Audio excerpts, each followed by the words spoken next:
मुख्यमंत्री हेमंत सोरेन ने कल ऐलान कर दिया कि 10 से 15 हज़ार नौकरियां 2021 मार्च तक हम देने जा रहे हैं। तब से सोशल मीडिया पर भी कई प्रतिक्रियाएं हैं, लोग अपनी अपनी प्रतिक्रिया जाहिर कर रहे हैं। कई लोगों का कहना है कि 10 से 15 हज़ार लोगों को नौकरी देकर अब सरकार क्या सो जाएगी। कई लोग ये भी कह रहे हैं कि सरकार की ये शुरुआत है, 1 साल कोरोना काल में बीता, अब सरकार बेहतर काम करने जा रही है। यानी कुल मिलाकर लोग अपनी अपनी प्रतिक्रियाएं दे रहे हैं। लेकिन सही मायने में सरकार की मंशा क्या है?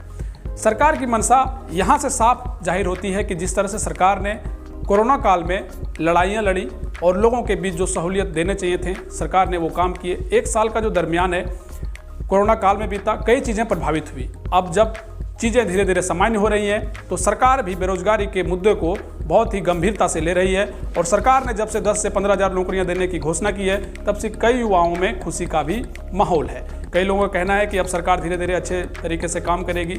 जिन मुद्दों पर सरकार बनी थी, युवाओं पर जोर दिया गया था, लगता है कि सरकार इस पर काम कर रही है।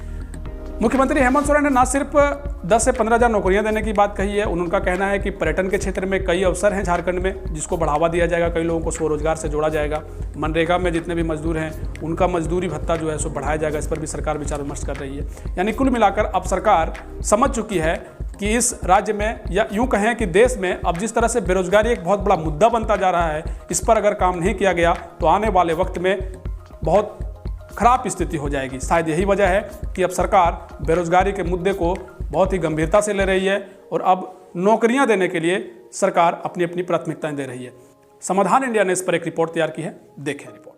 कोरोना संकट ने झारखंड में रोजगार संकट को 6 गुना बढ़ा दिया है। प्रदेश में मार्च की तुलना में अप्रैल में बेरोजगारी दर करीब 6 गुना बढ़ गई थी।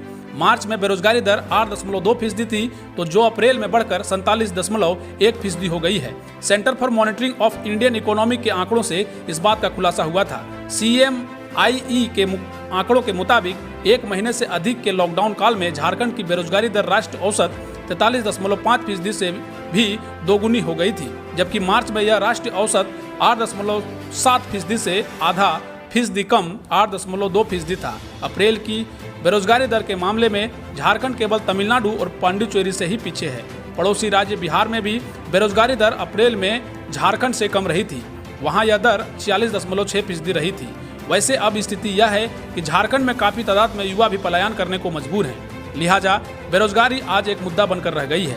पर दुर्भाग्य से आज देश के चौथे स्तंभ कहे जाने वाले मीडिया में भी इस पर कोई बहस देखने को नहीं मिलती है। पर जमीनी हकीकत यह है कि आज युवाओं में बेरोजगारी का जबरदस्त आलम है, जिसको दूर करने का सभी सरकारों ने वादे जरूर किए हैं, पर पूरा करने में सभी असक्षम दिखाई दिए हैं। पर अब जब झारखंड में हेमंत सोरेन की सरकार है, तो मुख्यमंत्री हेमंत सोरेन ने 2021 मार्च तक 10 से 15 हज़ार युवाओं को नौकरी देने का ऐलान कर दिया है। मुख्यमंत्री हेमंत सोरेन ने यह भी कहा है कि झारखंड में स्वरोजगार के कई अवसर हैं, जिसको बढ़ावा दिया जाएगा। पर्यटन क्षेत्र से लेकर अन्य भी कई ऐसे क्षेत्र हैं जहां पर लोगों को रोजगार से जोड़ा जा सकता है।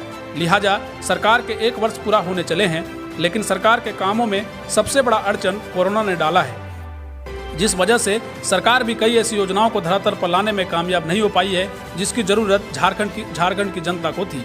लेकिन अब स्थिति धीरे धीरे सामान्य हो रही है, तो झारखंड सरकार भी बेरोजगारी के मसले को दूर करने का प्रयास कर रही है।